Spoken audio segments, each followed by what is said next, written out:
Hello, my name is Ali Freeman and I work with EY here in Melbourne and the New Economics Foundation consulting team back in London. I'm absolutely delighted to be part of this webinar and I'm sorry I can't be with you in person due to the time zone difference, but I think this is a great, really important topic to be part of. Sustainable Development Goals, I was asked to speak a little bit about a perspective as somebody who consults with businesses and what the role of businesses could be. And this made me think back to in some ways, the origins of business. Back in 350 BC, in ancient Greece, in Hellenic cities, which some of the earliest forms of enterprise for profit were approaching and asking to open storefronts along the cities, and they were being required back then to present the case for how they contribute value back to the community. Now you might say that's a very, very long time ago, and business has changed incredibly in the intervening period, 2,300, 400 years. So what's the relevance today? Well, in many ways, today we live in that community, but on a global scale. The impacts of our activities today have much more far-reaching consequences. And the way that we build our supply chains means that we impact people across boundaries, across different sides of the globe. So businesses still have that same community responsibility, but it's on a much grander scale. And when you think about that as an opportunity, because we are now working in a globalized world, the Sustainable Development Goals are a fantastic invitation for businesses to get on board with an agenda that for the very first time you're seeing governments, you're seeing civil society, and you're seeing business all agree on it. It's taken an incredibly long time to get there.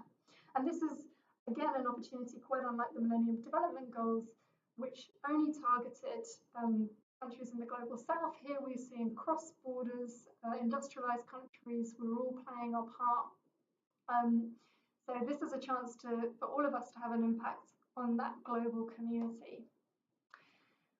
Research by the UN Global Compact and Accenture, a 2016 survey of CEOs, found that more than half thought that businesses will be the single most important actor in delivering the Sustainable Development Goals.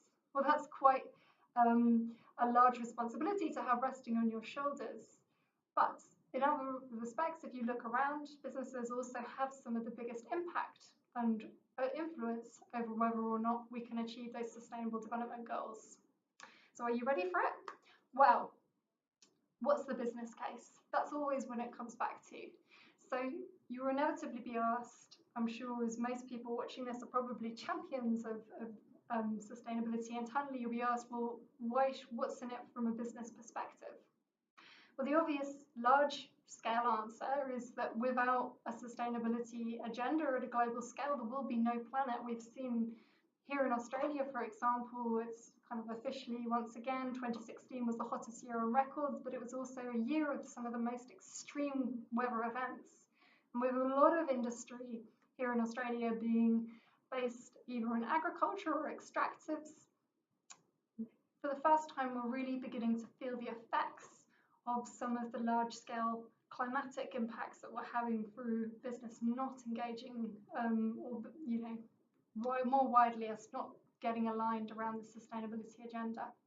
So firstly, there might be no business, but also the Sustainable Development Goals represent a flow of finance in the future. And as we know, we're kind of working in a space where policy has greater influence than ever before on business activity, and we see institutional investors, incredible large institutional investors, shifting away from industries that they see from an ESG perspective being potentially risky from a sustainability perspective, and moving towards those who are ahead of the game, who are setting the agenda around sustainability. So that's the institutions, that's the policy, and of course the third actor who presents a business case are consumers and civil society more generally, whether that's other organisations, advocacy NGOs working. An Eselman Good Purpose study found that 86% of their consumers believe that business should place equal weight on societal issues as they do on their own business priorities. And of course, we all know that millennials are coming up the rank and they will be expecting this of business. So this shared value concept is really another way for the SDGs to be harnessed. Here at EY, we did a survey of our clients and we found that 89% believe that purpose-driven brands will deliver the highest quality of products and services in the future. Okay, so I've presented the opportunity from a global scale, the imperative, and now the business case. Well, how do you do it? Well, 5 simple steps that you can think about. First of all, build awareness internally. I'm sure the Global Action Plan has been presenting lots of interesting ways for you to build staff engagement on this topic. Then look at your strategy. Where have you already got assets? What is the aim of the business as it currently stands? And do that materiality assessment, because obviously 17 goals will not be as relevant to each business.